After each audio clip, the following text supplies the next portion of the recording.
Professor Zelthak's antennae twitched with barely contained frustration as she surveyed the disaster that had become her advanced survival strategies course. What was supposed to be a simple overnight shelter-building exercise had turned into something that would likely require a complete revision of the curriculum. Again. The Vraxian students had performed exactly as expected.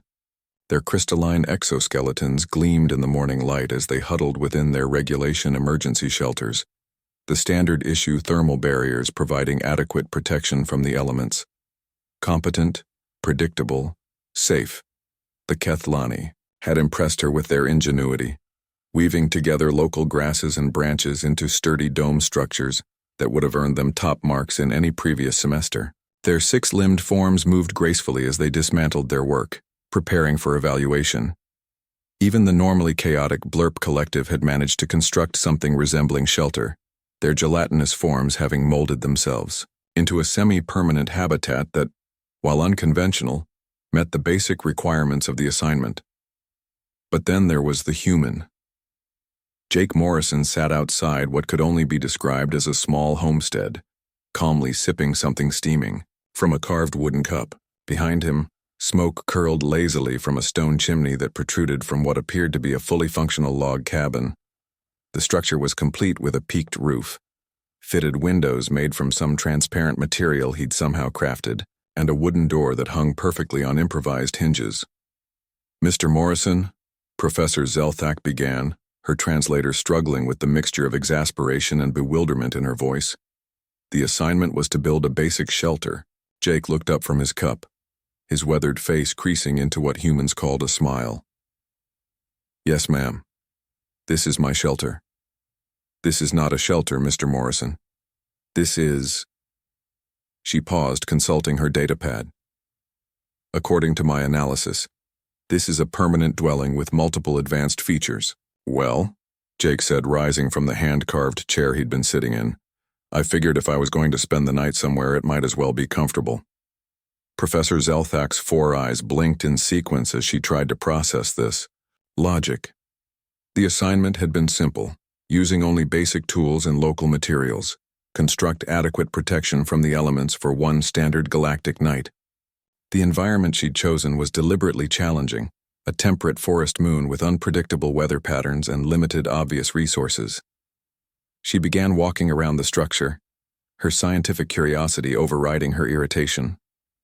The logs were perfectly fitted, sealed with what appeared to be a mixture of mud, moss, and some kind of plant-based adhesive.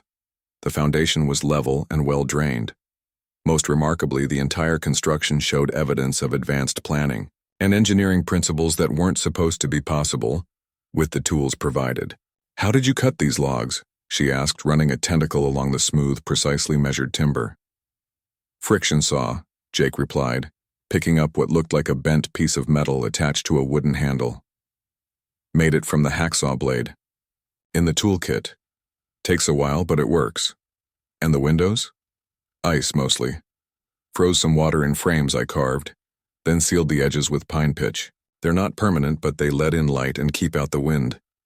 Professor Zelthak stared at the transparent panels. Ice windows.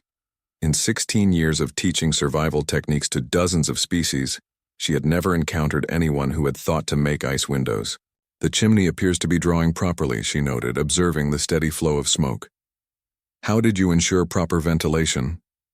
Jake shrugged. "Basic principles. Hot air rises, cold air sinks.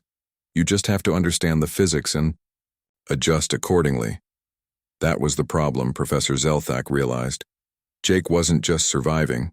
He was applying physics, engineering, chemistry, and what appeared to be agricultural science.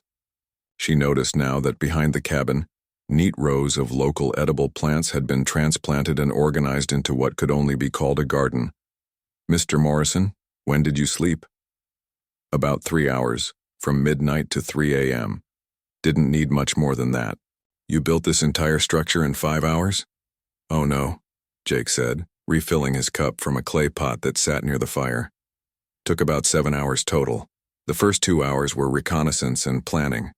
Had to survey the area, test soil, composition, check wind patterns, identify useful plants and materials.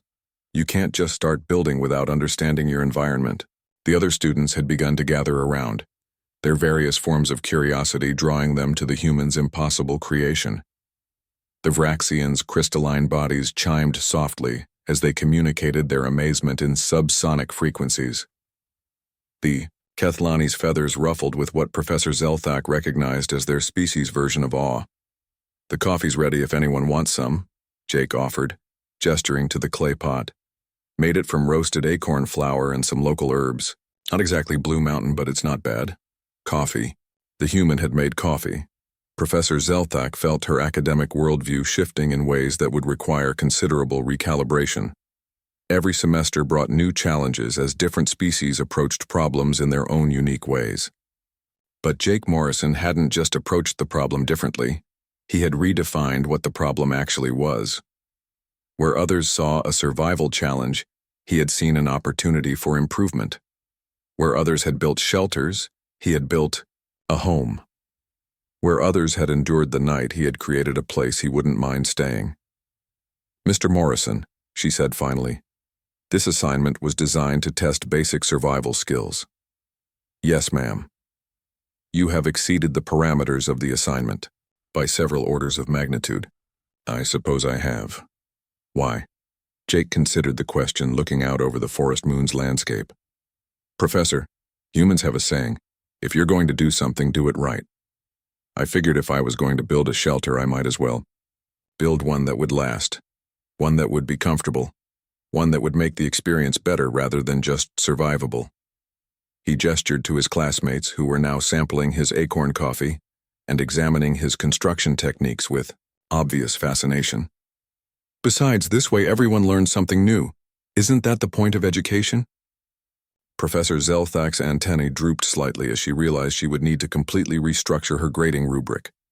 Again, the human had somehow turned a survival exercise into a master class in applied technology and resource management. She watched Jake showing a group of Kethlani students how to properly bank a fire for overnight heating. She made a mental note to review the enrollment requirements for her course. Perhaps it was time to add a warning label about humans and their tendency to redefine the meaning of basic requirements. In the distance, Jake's laughter mixed with the chittering and buzzing of his classmates as they learned techniques that wouldn't appear in their textbooks for another decade. Professor Zelthak sighed and began updating her lesson plans. Tomorrow's assignment was supposed to be about finding potable water. She could only imagine what the human would turn that into.